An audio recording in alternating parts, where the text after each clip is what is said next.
Hi everyone, here's what's bothering me today.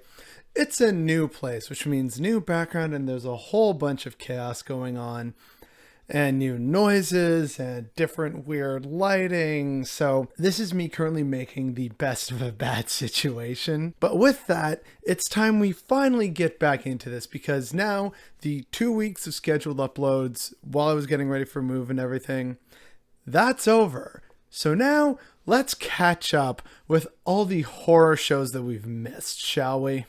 So first up, even though now like a lot of the big parts of the story are long gone, we should talk a little bit more about the whole Israel-Palestine conflict. And Andrew Yang made some really terrible tweet that just ignored the whole situation. But what I want to talk about, because now the whole thing has been talked to death and we've seen all the terrifying footage, what I do want to talk about is how it does seem that the tide is turning in terms of public perception. What's happening right now is that more and more people are recognizing that, you know what?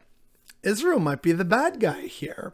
And more people are recognizing that how Israel has responded has been very overhanded, and that it's not really an equal conflict at all. And the key term that people are using is apartheid. So in that sense, the fact that we have this sort of new way of, well, it's not new, but for a lot of people, it seems to be new way of looking at the Israeli-Palestinian conflict and how it's basically an apartheid state. What isn't making more of the news, however, is the fact that the Palestinians themselves managed to get the ceasefire because they went on a 48-hour generalized strike, which crippled huge sectors of the Israeli economy, forcing notoriously terrible President Benjamin Netanyahu, or the Prime Minister or whatever, to actually have to call the ceasefire because it was affecting the Israeli economy too much. So that's your power, everyone. Still on the subject of Israel and Palestine, there's this video that showed an Israeli settler trying to take over a Palestinian house.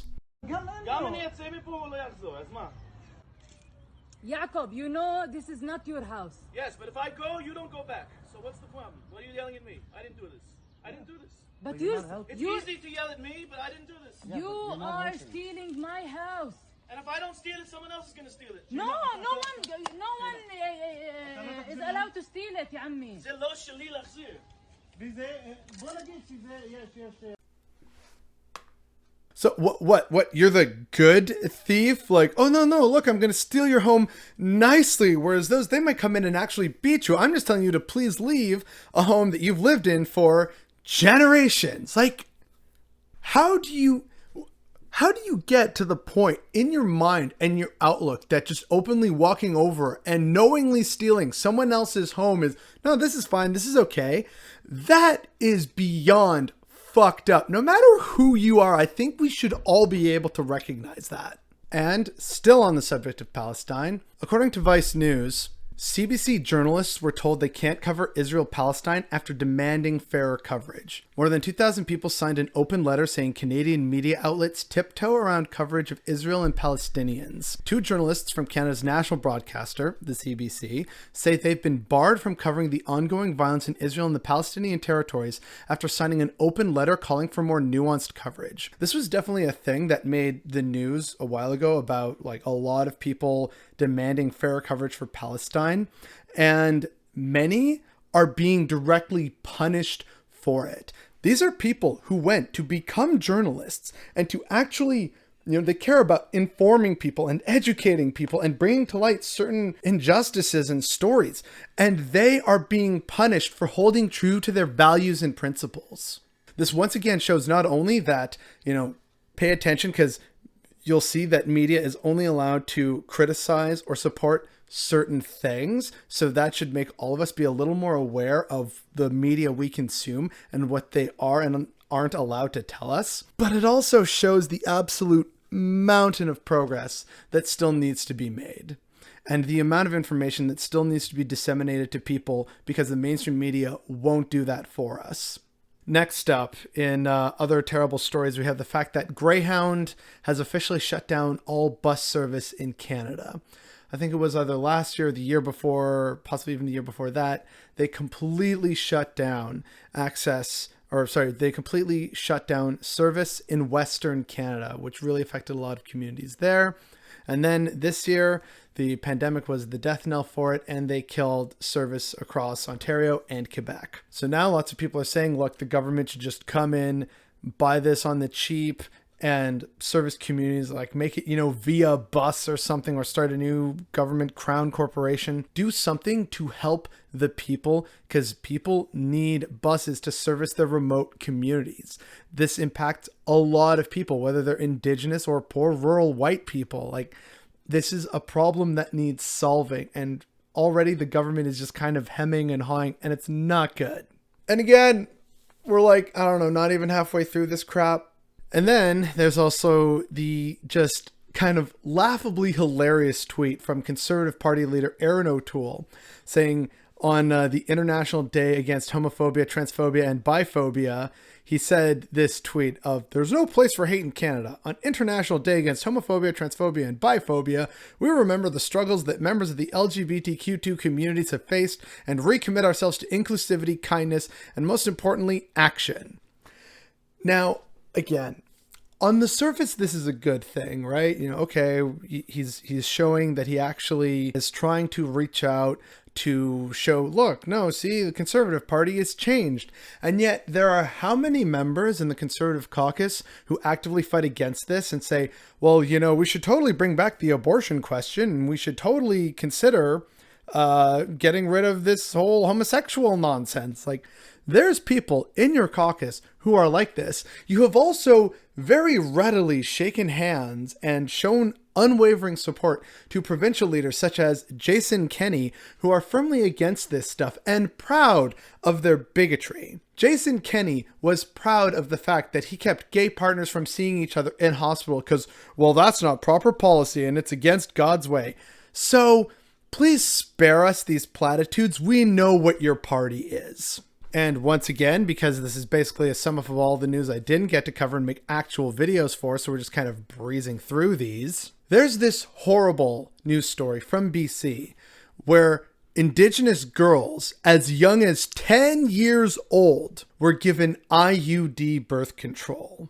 This is, again, one of the several ways that is classified as genocide according to the United Nations. This is ongoing to this day in Canada, and that is so fucked up, to give some girls as young as 10 birth control. This is some horrifying stuff, and it did not make nearly enough waves as I think it should have made.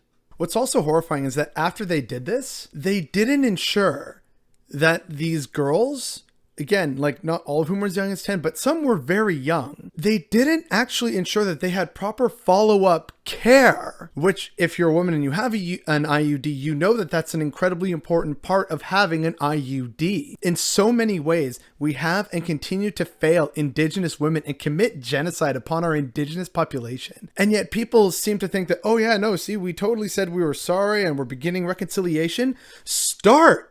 Actually do stuff. End this absolute barbarity. In other news, out of Windsor, Connecticut, the Amazon in Windsor, Connecticut is closing its site after another noose was found. Amazon announced on Thursday that it was shutting down a construction site in Windsor, Connecticut after a 7th noose was discovered. The most recent incident on Wednesday comes almost a month after the first noose was found hanging from a steel beam on April 27th, Windsor Police Captain Andrew Power said in a statement. Now, several other ropes were found that were tied in a noose-like fashion, others looking far more like a noose than others. This speaks to a lot of problems. Number one, in terms of the terrible working conditions at Amazon. So this is either like a warning or a threat or something by people saying, oh, look, if you actually work here, this is going to kill jobs, our community, our actual community members. Like, either way, it is a horrifying story and really speaks to, again, how terrible Amazon is and how they continue to shy away from their responsibility to take care of their workers and pay their taxes. And then there is this Matt Walsh guy on Twitter. Matt Walsh himself, and like, I hope to God this is actually just like a parody and a joke. He describes himself as a theocratic fascist, tyrant, and beekeeper. And so again, I'm really hoping this is just parody because it kind of seems unreal. But he shared this TikTok that has like 1.7 million views. And he says, here's an emotionally unbalanced woman who is bigoted against her own child. I'm terrified for this kid. She's going to damage him in unspeakable ways. And it's all about how she's buying deliberately inclusive and pro-feminist and consent-oriented books for her little baby human. Yeah, no, totally gonna cause society to collapse by teaching them about these things. Yeah. And then finally, the last disgusting, horrifying cherry on top of all these stories that came to my attention and stick in my memory over these past 2 weeks is this one on Twitter about a woman who got an honest-to-God bill for the EMTs telling her that her son had died. $859.37, nearly $1,000 to have to pay for them telling you that your son had died. I don't know how any rational human being can support something this disgusting and monstrous. There's no way you can be a kind, compassionate, caring human being and support a system that does something like this. It is absolutely unreal. And it's just the unfortunate capstone on these past 2 weeks of terrifying news stories and terrible things that are happening in many corners of the globe that I didn't have a chance to get to because I'm moving and I'm still working with this weird setup at the moment. And so all of this over the past few weeks is definitely what's bothering me today.